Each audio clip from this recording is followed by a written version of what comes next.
Okay, so the timestamp is 5 o'clock p.m. On October 18th, 2022, and I'm here with Alex Roudayna? Roudayna, yeah, Roudayna. Roudayna. And we are going to have a foot nerd conversation in 3, 2, 1. Okay, so welcome everybody. We are reviving Foot Nerd Conversations, and I get to be here with Alex. And Alex is in our current 12-week Foot Nerd training program, and she's super innovative and active, and so we don't get an opportunity to speak one-on-one live very often. So I thought I would take the opportunity just to ask her some questions about her life and what she's going through and everything that's happening in Foot Nerd training, and just get to know her better, because Foot Nerds are very cool people who take their health playfully and also seriously, and we want to know them better. So Alex, thank you for joining me and taking the time to do this with me. It means a lot. And so I thought we would just kick off tonight by having you just tell everybody just your name, where you are, and what gets you out of bed in the morning. That's what Nick always used to ask Foot Nerds in the podcast, like, what gets you out of bed in the morning? So I want to revive that. So I'm Alex Roudayna, better known as Chikorita. I'm from Mexico. What gets me up in the morning? Just trying to be better than I was the day before. I'm an ultra runner. I got some goals in that area. So my life right now, it's pretty much revolved around my training. And but what gets me exciting in the morning is just moving and like running. I really enjoy running. It's one of my passions, but it's just exploring what we can do, like getting the chance and getting the best out of each day. Oh, that's what is ultra running exactly, and what is like an example of your routine, like just a daily, what's a sample of a day like for you in just in your life? Yeah, it's anything above marathon distance, but right now I'm focusing in 24 hours. Well, I get up and the first thing we do is we take our 4 dogs for a walk and disconnect ourselves from cell phones and everything and just have a nice walk with the dogs and like reconnect with ourselves. Then I'll go and do some gym work. My first run of the day, then have some breakfast, chill for a bit, then the second run of the day, and then I'll do like my normal work stuff, training schedules for my athletes or studying and stuff. And at around 6 p.m., 7 p.m. is when I do my mobility work and my exploration with Foot Nerd stuff. And it's just like another, like from 30 minutes. And if I get very hooked up, I'll expand it like to an hour and a half, 2 hours if I'm having fun and just exploring stuff. And it's the, when I started running more stuff and I figured out that you get stiff in some spots, and I figured that some days my mobility was way different than others, and I started like it all started like with small like niggles here and there that I would just get like with normal physiotherapy approach, I would just get like solved for a few months or stuff, but I wasn't getting like to the core of why these things happen. So I started getting curious, and I found out that if you keep mobile and exploring and what you can do with your body, all these niggles take care of themselves, right? So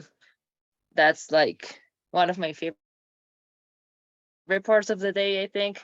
Sometimes like starting is the hardest part because you're tired, but once you get going, I really enjoy it.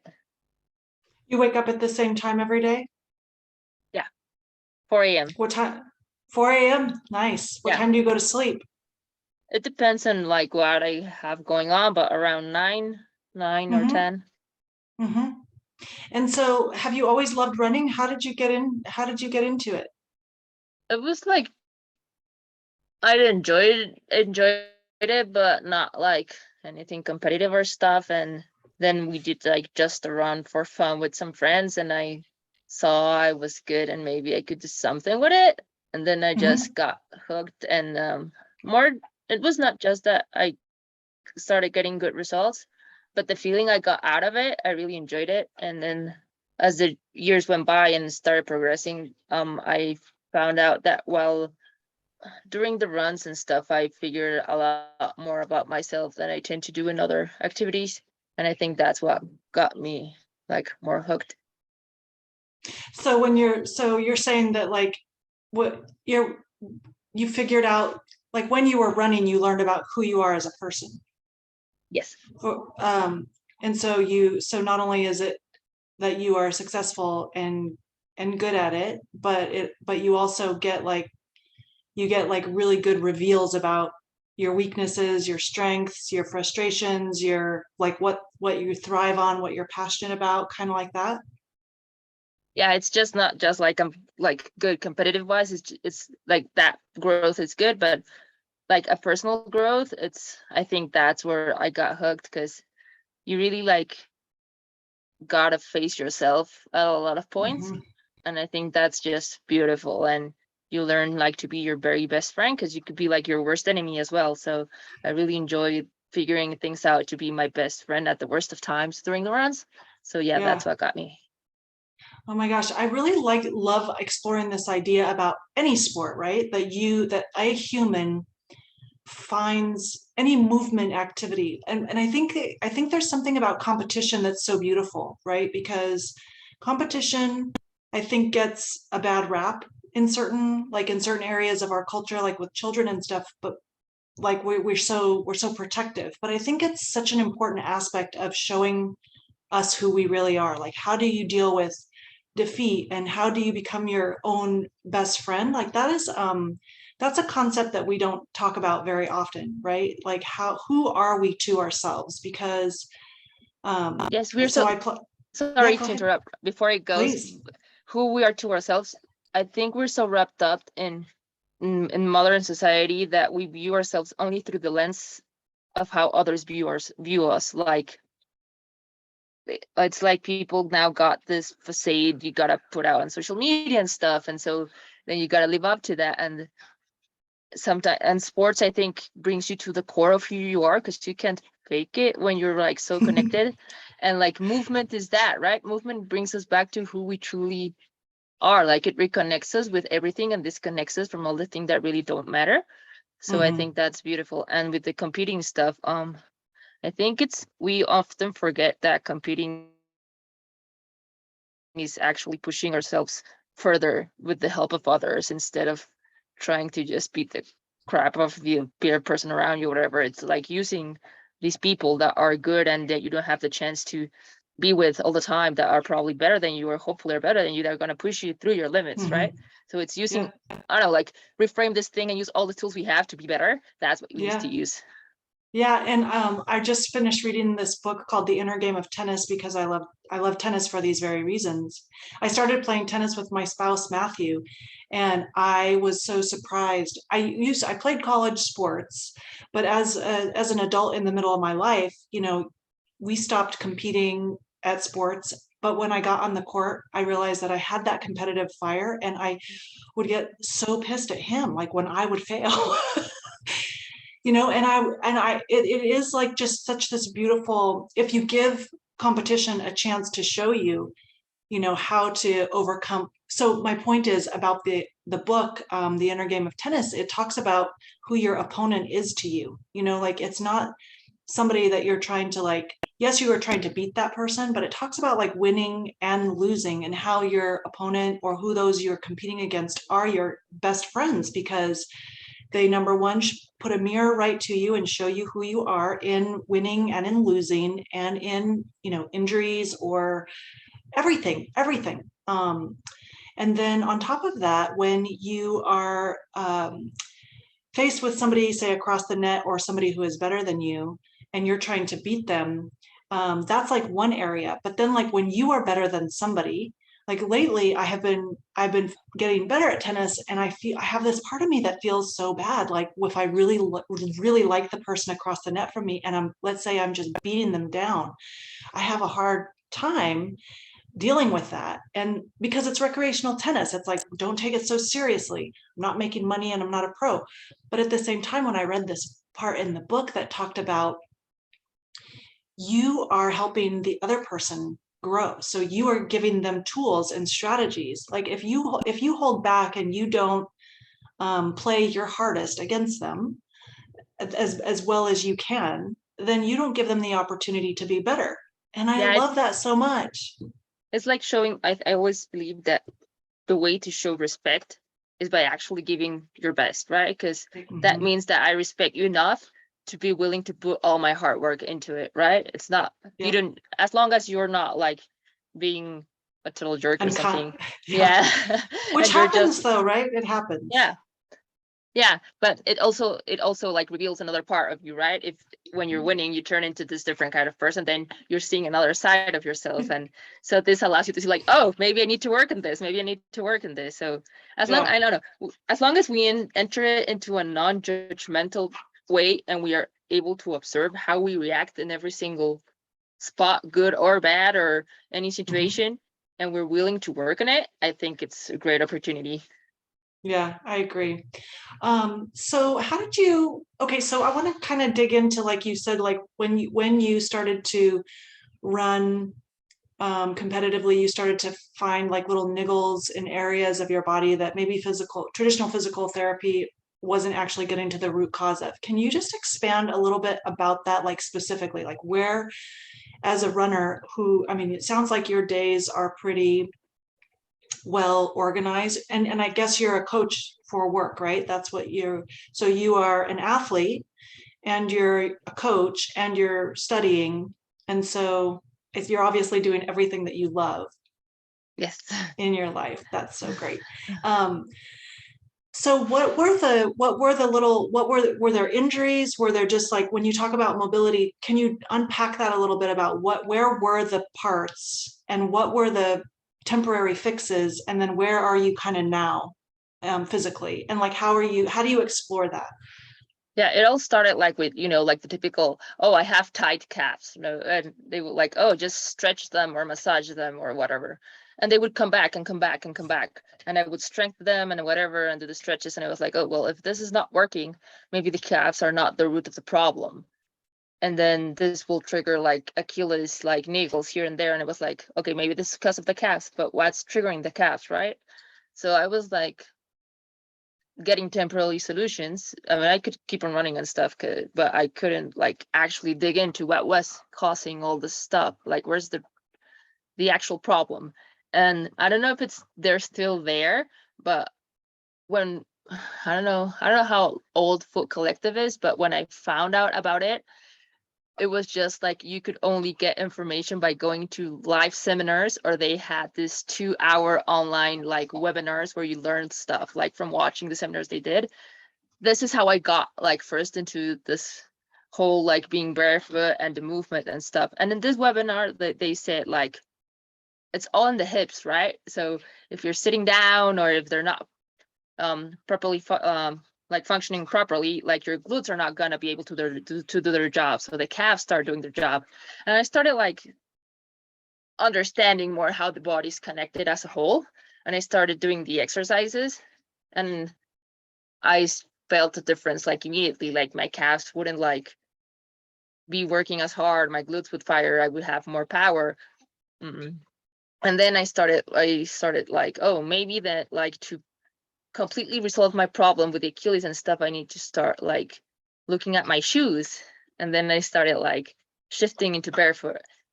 And once I started shifting into barefoot, it was a game changer. Like it took me a while to be able to race back into normal shoes, because like it's a whole different like advantage running with like carbon plated shoes against no carbon plated and stuff, but I didn't have the strength at the beginning. And then I even noticed like I wasn't even walking properly. And this is like the videos I would love, like we could make like further on. Like with the Achilles, like you tend like to be stiff and you start not moving your feet completely, and you think you're walking normally, but you're actually not doing the toe off completely because you want to avoid that feeling, right? So I started walking like barefoot on the treadmill to actually have the proper feel of it. And there's what I noticed, like, oh, I'm not doing my walk even properly. So I started working on my walk, like go to the basic, like relearn to walk, right? And once I relearned to walk, it was like, oh, it's a massive difference just walking. So what's this gonna do to my running? It's gonna be way more effective. So once I like retaught myself to walk, and I retaught all my like joints to have the full range of movement again, while taking like special focus on my hips and my glutes and my hamstrings, everything started flowing a lot better. It's not like, oh, you fixed it and it's gone forever, because it's something you gotta work on, because some days I'm gonna be super mobile and then the next day I'm gonna be super stiff for whatever reason. You're dehydrated, you ran more, you sat a lot, you had a long flight, or even stress will make you stiffer. So it's like knowing that your body is going to change on a daily basis, but learning to have all the tools that are going to help you like get back into this mobile, natural state of flow that we should have and that we lose because we don't move as much. Mm-hmm. So when you were training, okay, so I'm really, oh my gosh, I'm so excited. Okay, so when you were training, initially you took a while to transition from what kind of shoes, like for other runners who do what you do, I wouldn't freaking know shoe from whatever shoe, but what kind of shoe were you training in? And then how long did it take you to transition to a barefoot shoe? And then it sounds like from what you're saying, you still run in a shoe that's designed for an elite athlete to run in. Is that true? In But races, just I do, yeah. in races, you use the traditional shoe that runners use because there is an advantage to doing that. But all of your other work around, is it barefoot, or what kind of shoe do you train in? I use a Vivo barefoot. I found them to be really comfortable, and they last a lot. Like my normal shoes, I would have to change it like every 300, 500 kilometers. But these shoes have probably more than 5,000 miles on them, and they're still going pretty strong. Like their life is, maybe I will need to change just the insole like every, I don't know, like every year or so, because it will like sort of like have more wear out. But the shoe itself, it lasts for like, I haven't like finished them yet, so that's also an advantage.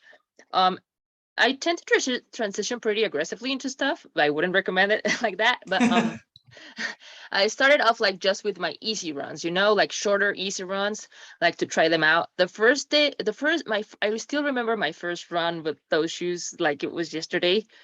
It was like this overwhelm of feelings, like if I had never used my feet before, like feeling all those nerves, like waking up for the first time. And it was just this different sensation, and I loved it.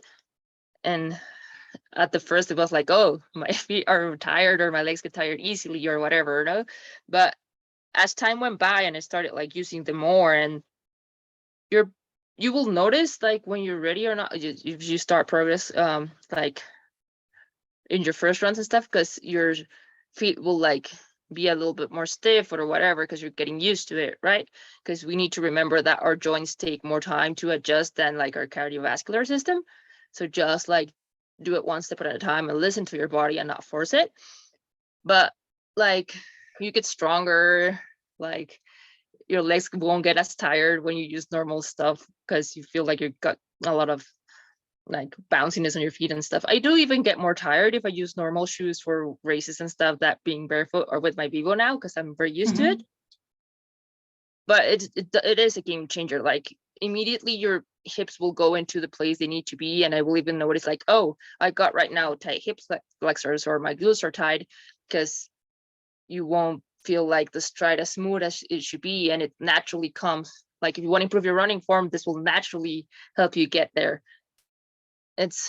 And you will even notice like the simple things like walking, and you don't do like the normal toe off, and you just like sort of duck it. I don't know how to like yeah. So it's like these little things that we fail to notice, because normal shoes don't give us this feedback. Right. And once we get back to like normal stuff, we get all these different feedback, and if we're willing to listen, we'll see the difference. So what is exactly the advantage then of using a traditional racing shoe, like versus something Like what is the advantage of training this way?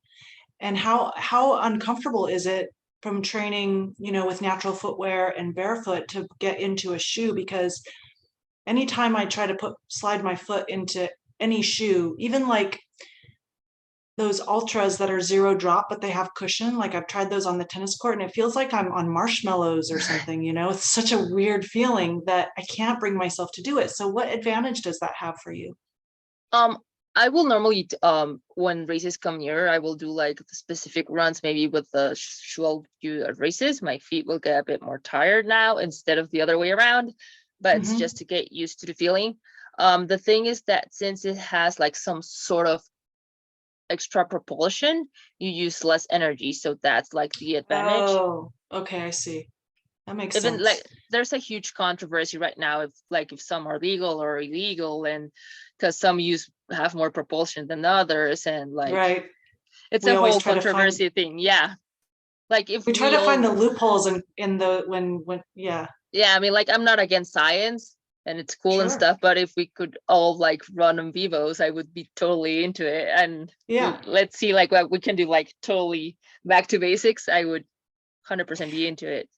But I mean, I think one of the things that we talk about, like in footnote training, is with athletes and, all people who are using different shoes for sports and stuff, is that you don't have to like always be, you could use for your whatever sport you're doing, you could use the traditional shoe as long as you can compete in it.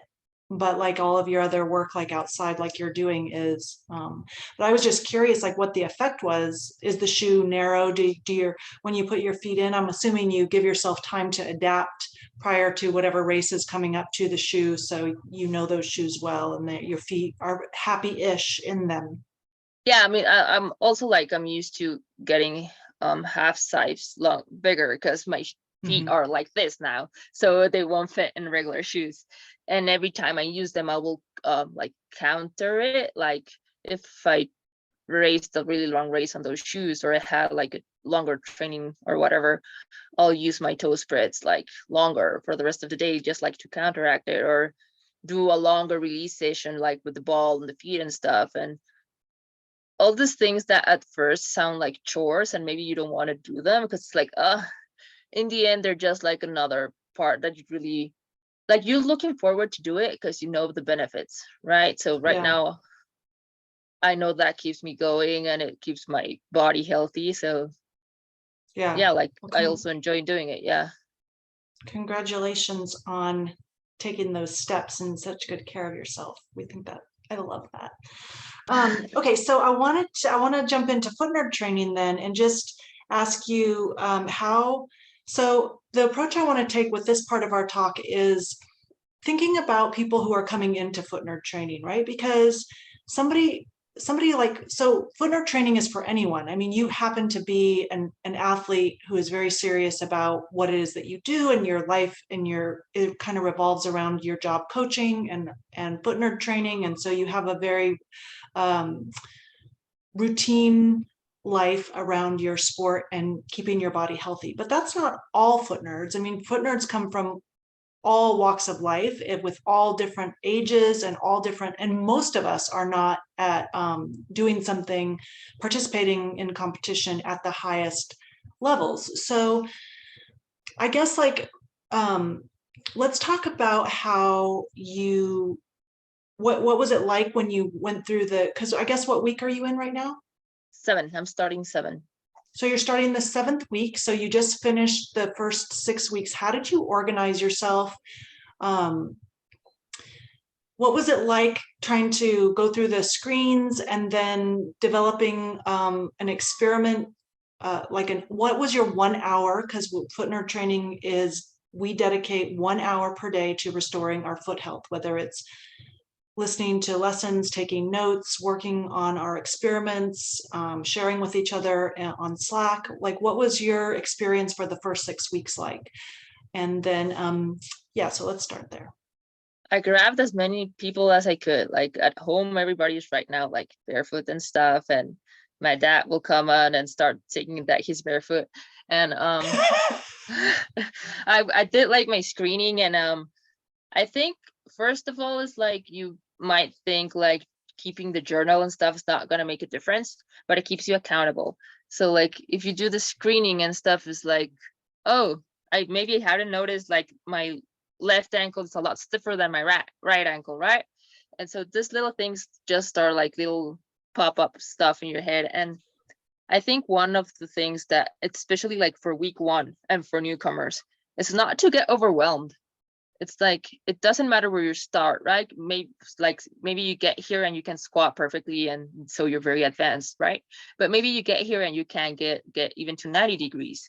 So don't get overwhelmed by that, and just understand that that's where you're starting, and find a way to do your squats like in that hour, explore where you're stiffer and stuff, but try to add it like into your day. That way it becomes like you start making it part of your life and not just chores. Like every time I go into the kitchen, I'm gonna grab from the counter and do 2 good squats, getting help from the counter, right? So That's what way, I do too. yeah. So that's like when you start like cooking it, and it starts getting like this playtime. Like I think we forget like movement is fun. Yeah. And think that's like key. Like I started like approaching each week, like how can I make this exploration fun? And that helped me a lot to start linking everything, and also to keep like very much into account that everything's connected. If something's bugging you somewhere, it's probably the reflex from somewhere else, and have this like mindset of exploring and asking, and like watch everybody's posts and stuff we got on Slack, because maybe someone did something cool that might help you, or maybe somebody like did a lot of stuff that didn't help. So maybe you're not gonna waste your time doing that stuff, and you're gonna start doing other stuff, right? So I think if we make like this community where we learn from each other, it's a lot easier to start like exploring what helps, what doesn't help. So yeah, it's like, we are all beginners. I think we need to start there. Get it? Like we're all beginners, and let's see how far we can go. That's gonna make it a lot more fun. And the health kit is super useful and very fun. Like it may seem like nothing at first if you need like, oh, what I'm gonna gain by just balancing 1 minute on each foot. If you pay attention, all the muscles that start firing it up when you do that, that's like your stability muscles, and that's gonna wake up your glutes, that's gonna help your ankles, that's gonna help your Achilles. So it seems like you're doing nothing, but you're doing so much. And if you keep it fun, it's like there's an app, I don't like the Foot Collective app. I don't remember if it had a subscription or not, because I got it a long time ago, but there's where you have like all the beam videos from Nick. Beam Tribe. That's it's not in existence anymore, so I don't want anybody to be sad about that, but that's gone. But all that then stuff I'll suggest we can do like start doing each week like what we do for balance. I think that's going to be really good. Like maybe challenge like each foot nerd, like, well, what did you do in your balance room today?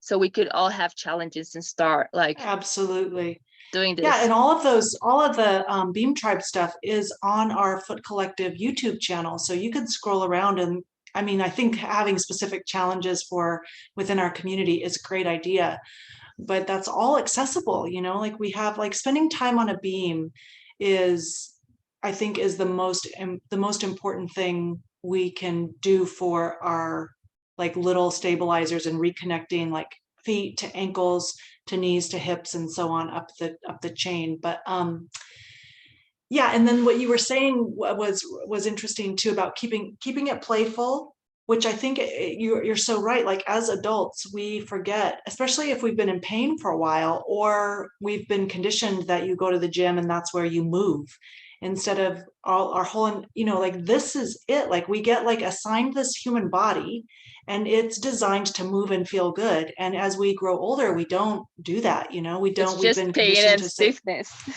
And I think it's just so. I think it's important to keep striving for finding the playful things. And obviously, the more people, like you said, you got your family involved, the more people that you can incorporate into that, the better. And I think it's also true what you're saying about it's an ongoing process, right? Like you don't just like resolve your foot and ankle issues forever. And case in point is that recently had this deep feeling of despair because I love playing tennis so much. And I started playing harder and moving up in, in my level is getting better. So I'm playing against more advanced opponents, and I had a setback in my knee. And I felt so sad. Immediately, I was like, I'm never going to get to play again. But I realized that it's been such an ongoing process, and how much better. Like 5 years ago, I could have never stepped foot on the court without injuring myself. But because I have done so much work and play to get to the level that I am, that we can't expect not to face certain risks, and then how we approach the injury, how we approach the pains and the stiffness and the niggles in our body. And remember that it's just it's a process, and like how we approach injury is the same way how shows us to ourselves, the same way that like somebody we're competing against shows us to ourselves. There's just always ways to be to grow, I guess. And it's been, so I think like being able to think to just not get overwhelmingly pessimistic, when one thing goes wrong is that's a very big deal, because I noticed that when people go through the health kits, if they don't have like complete resolution to a problem that has taken them 15 years to develop, but they have made, we forget to look at the progress that has been made. We forget to which is where you're talking about the health log and the journal come in very handy to take notes and such. But I digress. So where are you headed? Like, are you going to, so the first 6 weeks of foot nerd training is exploring your own foot health. The second 6 weeks is then preparing to teach a workshop. And then one thing I want to note here that I think is just so cool about being in a program like this is that we enroll in the program, we pay our tuition, and then we have like a seat at the table with a whole global network of people like you and so many different people from so many different walks of life that we get to talk to, that we get to bounce ideas off of, that we get to grow together and learn together about like specific, like we get to geek out on feet and health in the deepest way that probably not very many people are interested in doing. And so, and then the idea of beginning again, right? So like you're in week 7. In your cohort, there were like people who started with you and then got to 6 weeks and were like, nope, I'm doing it again, because for whatever reason. So you get to begin again, and explore new things over and over again. And I think this is something that is important, like to keep the beginner's mind, like you were talking about. But where I don't are think you? it's ever, sorry, I don't think it's never over, because like if Yeah. I know this for a fact. Once I get to week 12, it's not like it's over. It's like I always gonna come back to one point of each week and see if I start from there from other week and keep on moving forward, because I'm gonna keep on moving and things are gonna keep on changing, and my body's gonna still need me to do stuff for it to function properly, right?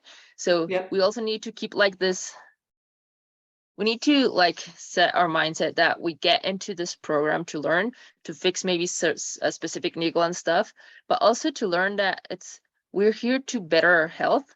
So it's not just one thing. It's something that we want to cultivate that's going to go on forever. And hopefully we get like really hooked and sharing and learning from one another and like spreading the word and maybe getting more people into it and like get like, it's not just like, oh, 12 weeks and I'm done. No, this is like something that should like get you going like forever, right? You want to keep on going and exploring. So yeah. Yeah. So are you planning on teaching workshops? And then I'm curious about your athletes. So I mean, I imagine that since you're getting your family involved, you must also pass this on to the athletes you coach. And what are their responses? Oh, they love it. Like they're really into. I believe it. Maybe it's because I believe in it so much that maybe that gets them curious. Like even the ones that were more skeptical is like, oh, okay, tell me more about it. So yeah, I'm really excited, like, to give my first workshop once I get to that point. I would love to be able to do that more often and spread the word, because it's something I really do believe in. It's something I've seen results by myself. It's not like just like I read about it and, oh, maybe it's true, maybe it's not. Like, Mhm. I've seen tangible results. I know how it can be a game changer. So it's, if I know it helped me, and I've gone through a lot of screening, a lot of exploring. So maybe if I can help people take less time into their own exploration, and then I'm doing something good. Yeah, like cutting out I think that's one of the things about having a large group of people to work together, is that we kind of like drown out the noise and get like right to the signal, like get out of the chair, get into natural footwear, and then start there. And that cuts out like so much, right? It cuts out so much noise. You're like, oh, it's in the hips and it's in the feet, and like start there and you're good, instead of trying to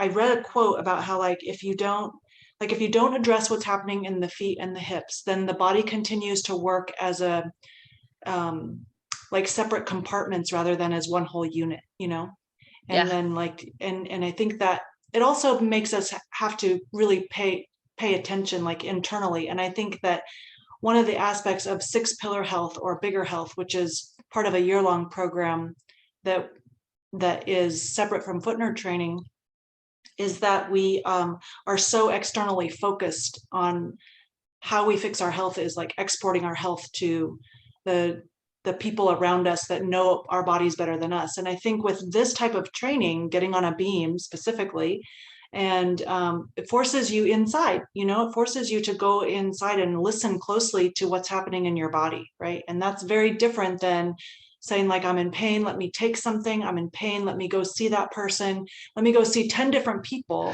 who try to fix 10 different things, and none of them ever say, well, like, let's take a look at like how your squat looks or how your feet are and stuff. So yes, so I guess I just would like to end by, if you had like one piece of advice to somebody coming in, besides like like you said, don't let yourself get overwhelmed, but like one thing that you could share that would help somebody be very clear about what they were doing in foot nerd training, or any tip or any piece of advice to somebody who was coming in like in the very beginning, what would you say? Give yourself the chance to learn and to make mistakes. It's not gonna go flawlessly the first attempt. And also reach out. I think sometimes we might get like blindsided, or maybe we don't know where we're going. Maybe the road's not very clear or something, and don't be afraid to reach out. Like, I'm pretty sure any of us will be willing to help, or just give a lot of different path options, and maybe that will make it easier for you. Or I don't know, even like if you're in week 1 and need help from someone from week 8 or 9, I'm pretty sure they will love to come back and help you and tell you, oh, I did this or that, and maybe this will help you.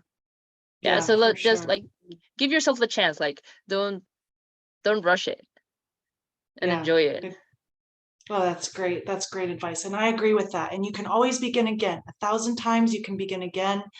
And anything else you want to add, or anything you want to, is there a race coming up that we could check on, you and follow Oh yeah, you and cheer for you? I got an upcoming one in Atlanta in November or so. Yeah, Oh, really? I'll post it up in Slack. That's like 2 hours from me. Oh really? Yeah. Oh 2 or cool. 3 hours. It's kind of, or it's a 2 hour. Anyway, it's in my neck of the woods.